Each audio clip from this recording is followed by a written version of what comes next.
Bonjour à tous, alors aujourd'hui on se retrouve après un petit moment d'absence quand même.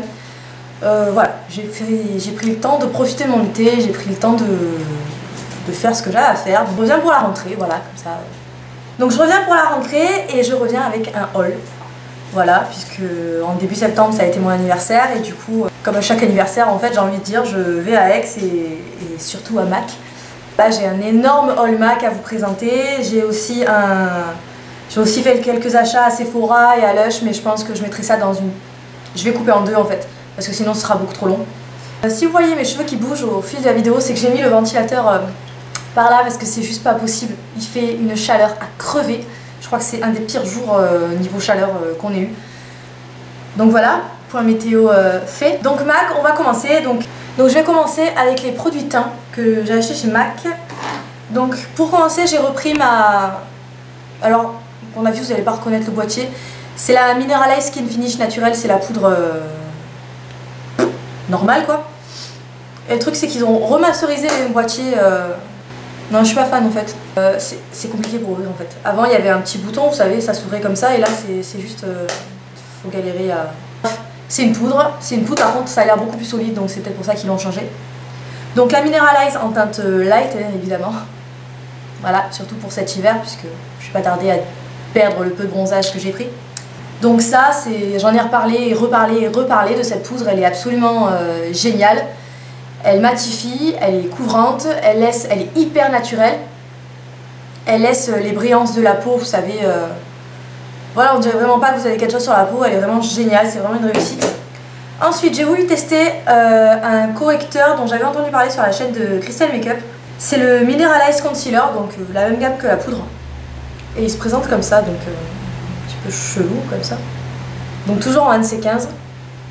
Et en fait, je suis une grande adepte du Prolongwear, comme vous savez, toujours de chez MAC.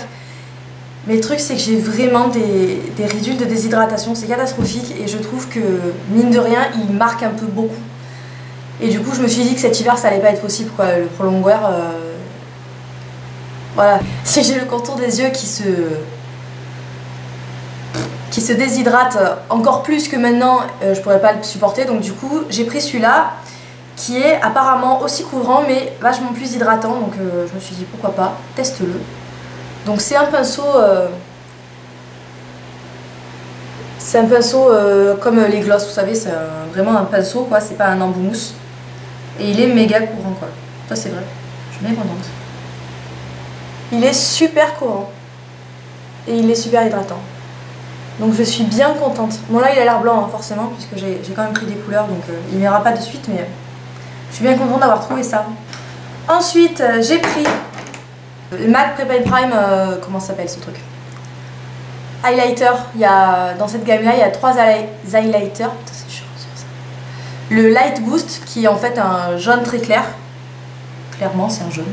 Il y a le Light Boost qui est un jaune pour un peu illuminer un peu sur le visage.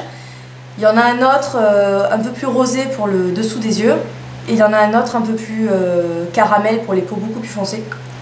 J'ai pris la palette de correcteur, le Studio Finish Concealer, vous savez, normalement il se présente en pot. Oh là, pardon pour les reflets. Et j'ai pris la palette médium parce que j'ai déjà la light. Et c'est vrai que généralement les gens que je maquille et les gens que... Voilà, sont plus dans les NC25, NC30, donc cette palette leur ira beaucoup mieux. Ensuite, je me suis retrouvée devant le stand MAC comme d'habitude. Je me suis dit, j'ai pas besoin de blush, clairement pas. Mais je me suis dit, je vais quand même toucher, puisque c'est moi.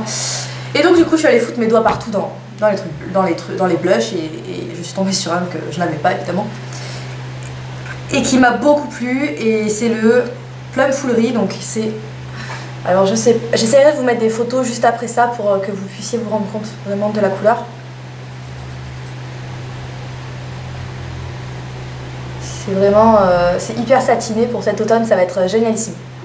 Ensuite, il y avait les collections. Je me suis pas du tout tenue au courant des collections, c'est vrai que cet été j'ai un peu lâché l'affaire.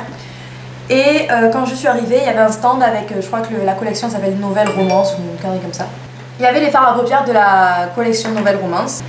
Et il y avait ces fards là et je me suis dit, bon, dans ce packaging là, un peu plus gros que les fards normaux. Je me suis dit qu'est-ce que c'est?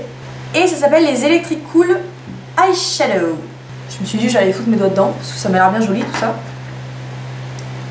Et c'est une perfection ces fards à paupières. Donc ça se... Vous voyez, ça se déboîte comme ça. C'est grand, on dirait un fard à Niasbé en fait. Et attention quoi. Bim! C'est une couleur de dingue. Alors c'est une texture super chelou, c'est presque crémeux, c'est crémeux, c'est hyper crémeux. Et attention à la pigmentation quoi. Ça rigole pas. Hein. Oh, j'adore. Donc cette couleur c'est la Coil, je vous le mettrai en annotation. Et c'est une sorte de bronze cuivré absolument génialissime. J'avais vraiment qu'une crainte, c'est que ça file, même avec une base que ça file parce que c'est vraiment très crémeux. Mais non, j'en ai essayé un et c'est vraiment... Oh là là, regardez-moi. Regardez-moi ça quoi. Vraiment cette pigmentation de malade. Pour ceux qui aiment les textures hyper brillantes, crémeuses, pigmentées et pailletées, parce qu'ils ont des paillettes qui ne font aucune chute d'ailleurs, c'est absolument génial. Vraiment je vous conseille ceux-là. Je les ai pas vus sur le site. J'ai pris le Coil, j'ai pris le Pure Flash puisque c'est complètement dans les couleurs que je mets. C'est un beige en fait. C'est tout simplement un beige hyper nacré, super joli pour tous les jours. Pour mettre sur la paupière mobile.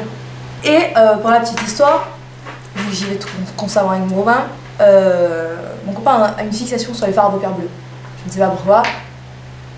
C'est comme ça. Voilà, il se fait soigner, c'est comme ça. Et dans cette collection, il y avait un fard à paupières bleues qui était, le boîtier était marqué sold out. Mais il me dit celui-là tu veux pas, là je vais apprendre à lire. Il n'y a plus.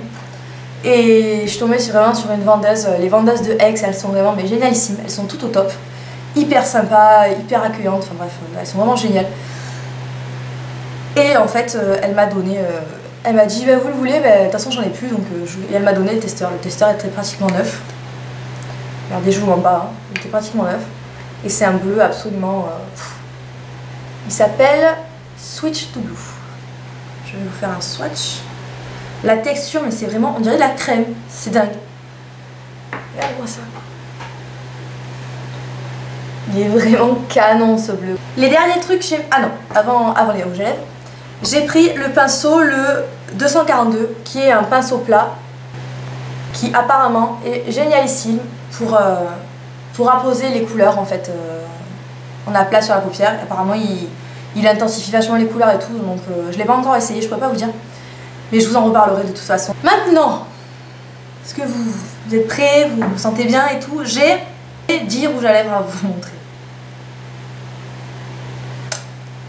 Non, j'en avais pas assez de rouges à lèvres, forcément, sinon j'en achèterais pas encore.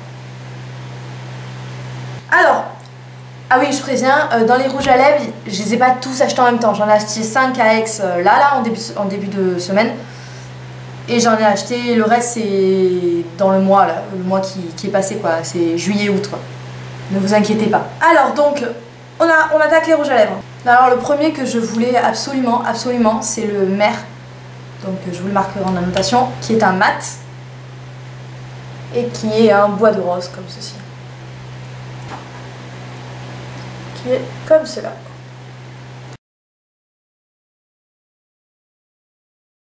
J'ai acheté.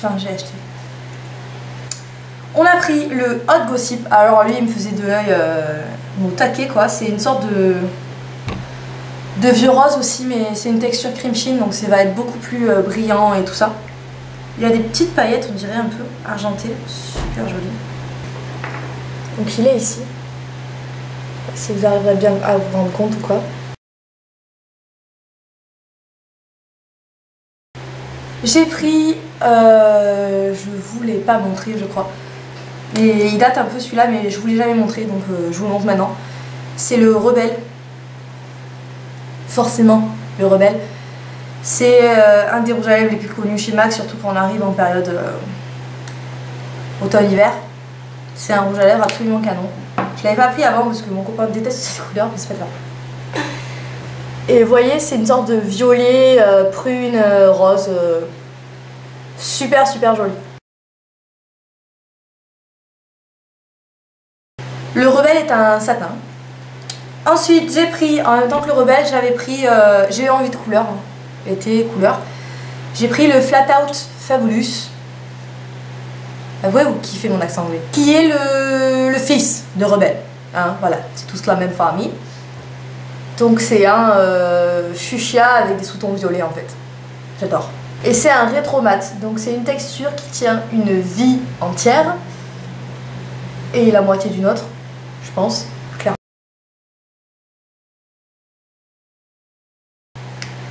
Ensuite, pareil, dans la collection des rétro mat qui était sortie, j'ai pris le... Attention. Le Relentlessly Red. Et à tes souhaits. Voilà. Je suis allée voir la vendeuse, je lui ai dit excuse-moi, vous avez le Relentlessly Red? Elle a compris.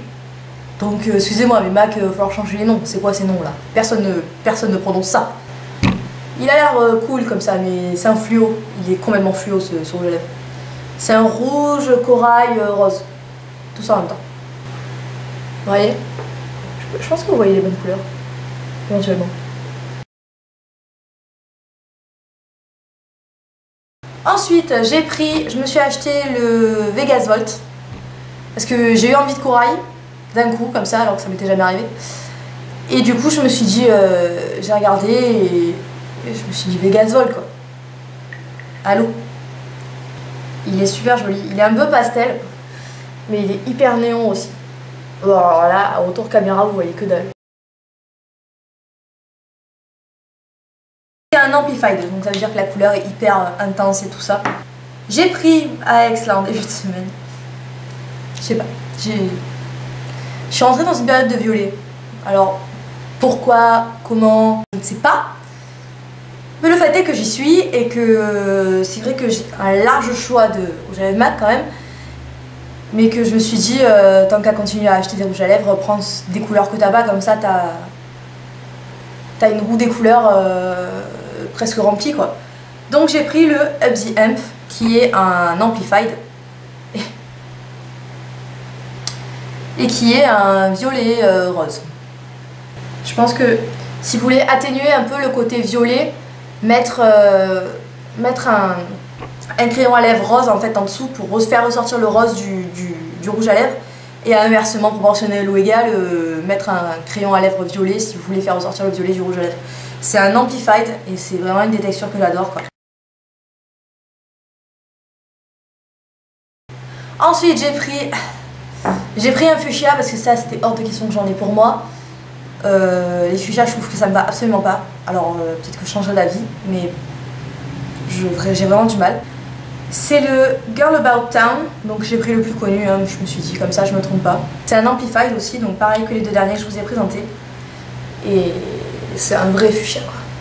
Il est beau, hein, j'adore hein, sur les autres et tout, c'est pour ça que je l'ai pris, mais sur moi je trouve que vraiment ça va pas quoi. Allez, deux de plus, j'ai pris un peu plus tôt cet été le Pink Pearl Pop qui est un cream sheen.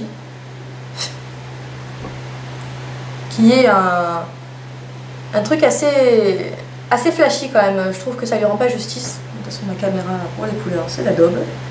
Et qui a un rose froid, tout connement. Un peu glossy, un peu transparent, donc on peut moduler la couleur, ça c'est pas mal. Et le dernier, quand je suis arrivée en boutique, il n'était pas du tout prévu. Mais alors pas du tout. Là, c'est le Myself. C'était, il y a une collection en ce moment. Bon bref, et il y avait ça. Il y avait celui-là, il y avait 4 ou 5 rouges à lèvres. Et c'est un lustre, donc c'est hyper glossy, hyper transparent. Et c'est le Myself, c'est un nude. Hein, parce que un haul sans un rouge à lèvres nude, c'est pas moi. Je suis désolée, vous le savez maintenant. Voilà. Donc c'est un nude. Un nude un peu froid quand même. Il fait vachement penser au... Comment il s'appelait celui-là? Donc vous voyez, c'est quelque chose de très glossy et de très nude en fait. Donc voilà pour le haul MAC. Donc je vais couper la vidéo là et je vous reprends de suite après pour la partie 2.